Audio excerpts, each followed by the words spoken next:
Existem histórias na Amazônia que nem os mais antigos gostam de repetir. Histórias que parecem ter vida própria, que crescem, se movem e respiram entre as árvores. E entre todas elas, nenhuma era tão temida quanto a do cachorro de olhos de fogo.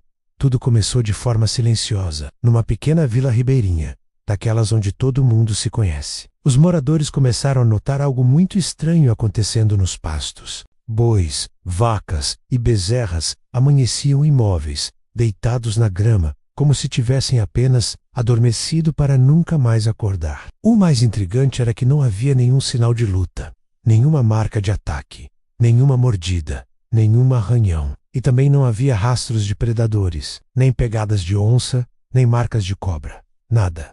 Os animais pareciam simplesmente ter sido desligados da vida, sem nenhuma explicação lógica. As famílias, preocupadas, começaram a desconfiar de tudo. Será que era uma onça muito astuta? Uma cobra gigante? Algum bicho desconhecido que subiu pelo rio? Mas os rastros nunca batiam com nada que eles conheciam. Era um mistério que pairava no ar, tão denso quanto a neblina da manhã. Com o tempo, os rumores começaram a cruzar os rios e os igarapés, levados pelas canoas e pela boca do povo. Em uma outra vila, mais abaixo no rio, o mesmo acontecia, e em outra mais distante. Curiosamente, o episódio sempre se repetia na mesma época do ano, como se fosse um ciclo, um visitante anual que ninguém convidou. Quando a lua cheia aparecia no alto do céu, imensa e prateada, a mata se calava por completo. Nenhum som de bicho, nenhum pio de ave, e os animais domésticos ficavam inquietos. Andavam de um lado para o outro nos currais, com os olhos arregalados, como se estivessem vendo algo que os humanos não conseguiam enxergar. O que deixava os moradores ainda mais assustados era que, em algumas noites, vacas e bezerros saíam dos currais sozinhos, como se estivessem sendo guiados por uma força invisível. Alguns ribeirinhos mais velhos diziam, com a voz baixa, é como se alguém chamasse eles, e eles obedecessem. Eles descreviam a cena com pavor. Eles vão andando, em fila, direto para a boca da mata. Ninguém, por mais corajoso que fosse, tinha coragem de seguir para ver o que acontecia depois.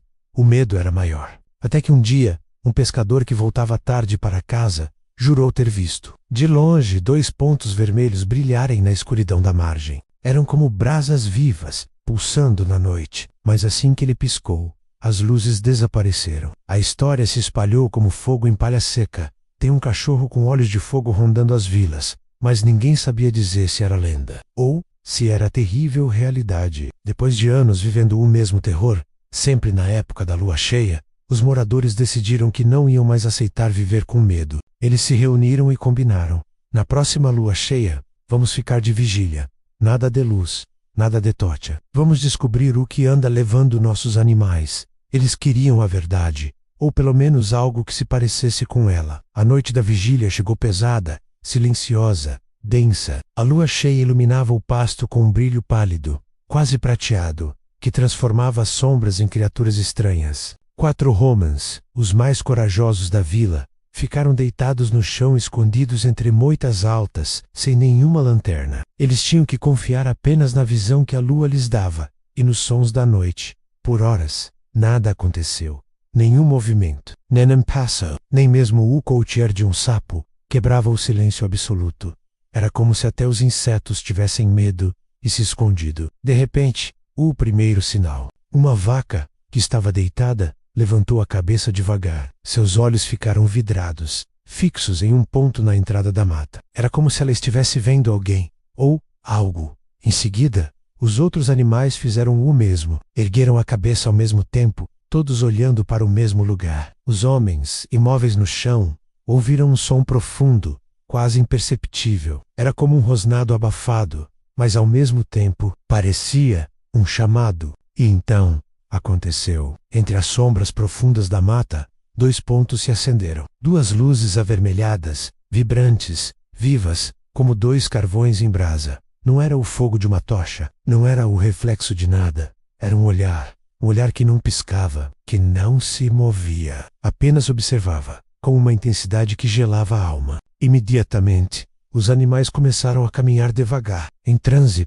como se estivessem hipnotizados, obedecendo a uma ordem silenciosa. Os homens sentiram a pele gelar e o coração bater descontrolado no peito. O medo, era palpável. Enquanto uma das vacas se aproximava lentamente da beira da mata, a criatura deu um passo para frente, saindo das sombras mais densas, e sua forma apareceu, banhada pela luz pálida da lua. Era um cão, mas não um cão comum. Seu pelo era escuro, tão escuro que parecia absorver a própria luz ao redor. Seu corpo era maior e mais robusto que o de qualquer cachorro conhecido na região. E seus olhos eram como duas chamas vivas, dois portais de fogo brilhando na escuridão. Era ele, o lendário cachorro de olhos de fogo. A criatura não avançava com violência, não rosnava, não mostrava os dentes. Ela apenas chegava perto, com uma calma assustadora, como quem analisava sua presa. E então, com um movimento lento e completamente silencioso, conduzia o animal para dentro da escuridão da mata. O que acontecia lá dentro, ninguém via. Só encontravam os animais na manhã seguinte, deitados na grama, sem nenhum ferimento, como se a vida tivesse sido simplesmente drenada de seus corpos. Os homens, tomando coragem, se levantaram e seguiram com passos calculados até a beira da mata. Mas a escuridão lá dentro era tão densa que parecia uma parede sólida e impenetrável. E os olhos de fogo desapareceram como se nunca tivessem existido. A criatura sumiu sem deixar pegadas, sem deixar cheiro, sem deixar som. Só deixou para trás um mistério e um terror ainda maior. E desde aquela noite, a verdade passou a circular entre as vilas. Não era Enka, não era cobra, não era gente. Era ele, o cão que caminhava entre os rios e os pastos, que chamava os animais como se fosse o dono deles, que se alimentava apenas do sangue, nunca da carne. Um ser silencioso, sombrio, eterno, um visitante da lua cheia. E dizem que, até hoje, quando a mata se cala por completo, e a lua fica muito clara no céu, é melhor trancar bem os currais e, acima do tudo, não olhar para a escuridão. Porque se você vir dois olhos vermelhos brilhando à distância, nunca saberá se é apenas a sua imaginação, ou se o cachorro de olhos de fogo está observando você. Gostou desse conto? Então deixe o seu clique e se inscreva no canal para mais histórias sombrias da Amazônia.